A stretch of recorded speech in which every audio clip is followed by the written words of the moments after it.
So the Royals backstop Salvador Perez will be on the shelf for a while as he's scheduled to undergo thumb surgery. Now Perez was placed on the 10-day injured list, and the Royals reinstated outfielder Edward Olivares from his rehab assignment at AAA Omaha. Now the rookie catcher MJ Melendez will figure to be the primary backstop in Perez's absence, with Cam Gallagher as his backup. Now unfortunately this news comes while the Royals backstop Perez is looking to secure his 8th All-Star appearance. Now so far in 2022, Salvador Perez is slashing .211, .254, and .426 with a team leading 11 dingers. So this is not great news for the Royals. He has been one of the most consistent players for KC, for the past, 5 to 7 years? I mean, he is their backbone, literally, of that organization. He's been there through thick and thin. He is one of the last players from that 2015 World Series championship team the Royals had as they won it against the Mets. For now, he will be on the shelf, and it looks like he will miss this year's All-Star game in Los Angeles, which is not great news for Royals fans, nor the baseball world. And now next, the Pirates risk it all for a walk-off win over the Cubs as Michael Chavis was able to bloop a ball in the shallow right field. Now the bloop hit would score the rookie KeBryan Hayes from second base and give the Buccos an 8-7 win over Chicago. However, this win would come at a price, and the Pirate to pay that price was KeBryan Hayes. Now, while scoring the game-winning run, Hayes rammed his left shoulder into the catcher, Wilson Contreras, during his head-first slide, which left Pittsburgh's rookie in pain and the Pirates' faithful silent. Now, luckily, after a few minutes on the ground, Hayes was able to leave under his own power, but his status is still uncertain.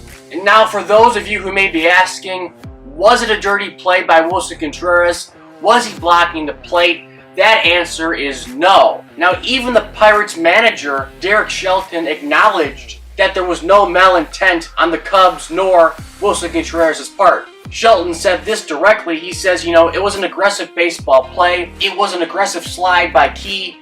I don't think there was any intent at all on the play. Now, I personally think this is a prime example of how the rule of, a runner must slide into home plate can backfire at times. In reality, the rule does state that if a catcher is forced to run back to the baseline while making an attempt to catch the ball, the runner has free will to collide with the catcher if he sees fit, with no repercussions for the base runner following the play at the plate. So in a perfect world, KeBryan Hayes had all the right to truck Wilson Contreras during this play in order to avoid a situation and an injury like this from occurring from either guys. However, I do understand that, in the heat of the moment, I'm sure neither Contreras nor KeBryan Hayes were thinking about what they should have or should not have been doing while the play was developing, and obviously, they weren't going to play it by the book, because it's kind of hard to do that in the heat of the moment, which I give them both grace for that. But again, in a perfect world, KeBryan Hayes should have trucked Wilson Contreras on this play. Again, Contreras was blocking the plate kind of. He did go, to block the plate while attempting to catch the ball. So again, he has a right to do so. And also, that makes it a right for KeBryan Hayes to truck Wilson Contreras. But unfortunately, that did not happen. An injury occurred on the part of KeBryan Hayes. It could have happened on the part of Wilson Contreras as well. And honestly, I do believe if KeBryan Hayes trucked Wilson Contreras, I think neither guy would have gotten injured. I think both guys would have gotten out of this unscathed. I think KeBryan Hayes still would have been safe because he would have knocked over Contreras, who didn't even catch the ball by the time Hayes got there initially, so you can't do much about it. But again, in a perfect world, KeBryan Hayes should have trucked Wilson Contreras on this play at the plate. Now finally, Aaron Judge and the Yankees have avoided arbitration. Now on the day his arbitration hearing was scheduled, Aaron Judge settled with the Yankees on a $19 million contract for the remainder of 2022, a source told an MLB.com reporter, Mark Feinstein. Now the team has not confirmed this deal quite yet. The reported deal contains incentives that include $250,000 if Judge is voted the American League MVP. In addition, another $250,000 if he is named a World Series MVP. Now, Judge and the Yankees had been $4 million apart. Now, Judge's agent filed at $21 million, while the club filed at $17 million. Now, just for reference, as a reminder, Judge turned down a 7-year, $213.5 million deal by the Yankees on opening day. Now, if he accepted this deal, it would have set his 2022 salary at $17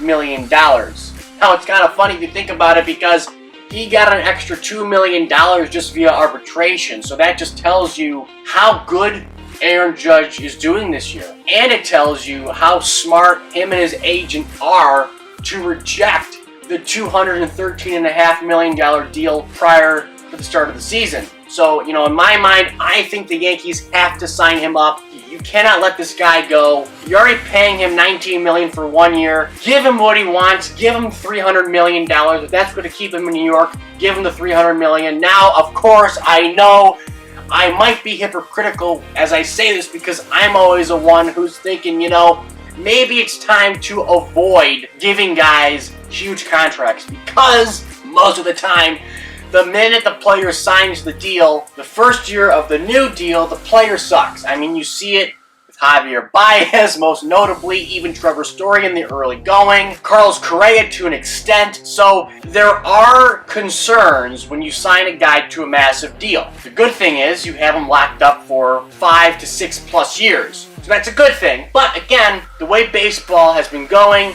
everybody, no matter who they are, whether a position player or a pitcher or reliever, gets criticized the most in the first 1 to 3 years of the deal. They just do.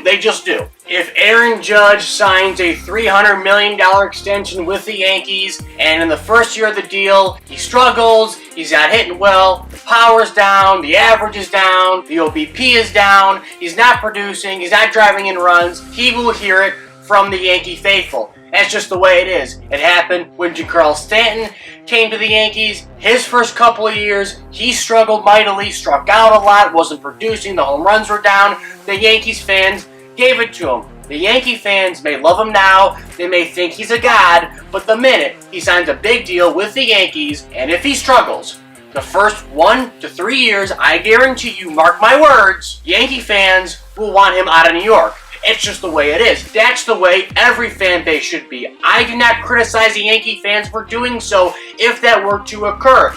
But again, Yankee fans have to understand that if you sign Aaron Judge to a $300+ million contract and he is bad, you should not be cursing out Steinbrenner or Cashman for making the deal, because the deal is going to be a 10+ year contract. It's going to be 10+ years. Probably be 13, maybe even be 14. You never know. Judge wants $300 million. He has all the right to ask for that. The Yankees have all the right in the world to give it to him. But again, if you're a Yankee fan and they do this, and next year, whether they win or not win next year, or this year, it really doesn't matter, and he struggles the first year of the contract, and the second year, and the third year, you're asking for it. You're asking for it. I'm not saying he's not worth that. I'm just saying, most of the time, players, once they sign that big deal, struggle the first 1 to 3 years of that contract. That is the only warning I give to the Yankee faithful when it comes to their admiration for signing up Aaron Judge long term. Oh, and by the way, don't forget to look out for 3 brand new vlogs. I've been to Detroit, Chicago, Wrigley Field, and Cincinnati, great American ballpark, and I've been vlogging some of the games I've been to, and the first vlog is coming out this Sunday, June the 26th at 8 p.m. The next vlog will be the Cubs vlog. That will be up on July the 3rd, also at 8 p.m.